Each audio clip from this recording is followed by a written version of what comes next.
सुधाकर बडगुजर यांना तडीपारची नोटीस बजावण्यात आली आहे। तडीपारची नोटीस घेण्यास सुधाकर बडगुजर यांनी मात्र नकार दिलाय। बडगुजर वरिष्ठ पोलीस अधिकाऱ्यांची आता भेट घेणार आहेत। सलीम कुत्ता डान्स प्रकरणात मॅरेथॉन चौकशी झाल्यानं बडगुजर राज्यभर चर्चेत आलेले होते। शिंदेंच्या शिवसेनेचे जिल्हा संपर्क प्रमुख विजय करंजकर यांनी कालच्या मेळाव्यात त्यांच्यावर निशाणा सुद्धा साधला होता। महत्त्वाची बातमी आपण पाहतोय आणि या संदर्भात माहिती देत आहेत आमचे प्रतिनिधी किरण ताजने सध्या आपल्या सोबत आहेत। किरण, महत्त्वाची बातमी आपण खरं तर पाहतोय। आता ठाकरेंच्या शिवसेनेचे जिल्हा प्रमुख सुधाकर बडगुजर यांना तडीपारची नोटीस बजावण्यात आल्याचं समजतंय।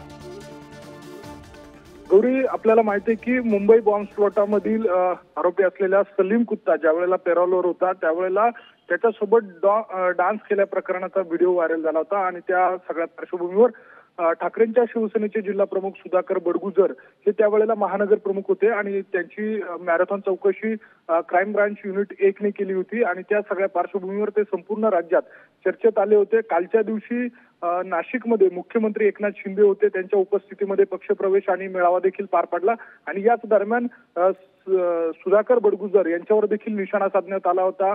विजय करंजकर यांनी देखील जोरदार हल्लाबोल केला होता। आपली उमेदवारी कापल्याच्या अनुषंगाने त्यांच्यावर टीका देखील करण्यात आली होती आणि असं सर्व असताना मुख्यमंत्र्यांची नाशिककडे पाठ फिरत नाही तोच सुधाकर बडगुजर यांना तडीपारीची नोटीस काढण्यात आलेली आहे।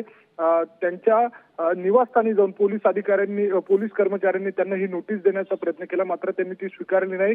वरिष्ठ पोलीस अधिकाऱ्यांशी ते संवाद साधणार आहे, चर्चा करणार आहे आणि त्यानंतर नोटीस स्वीकारली जाईल अशा पद्धतीची माहिती देण्यात आलेली आहे।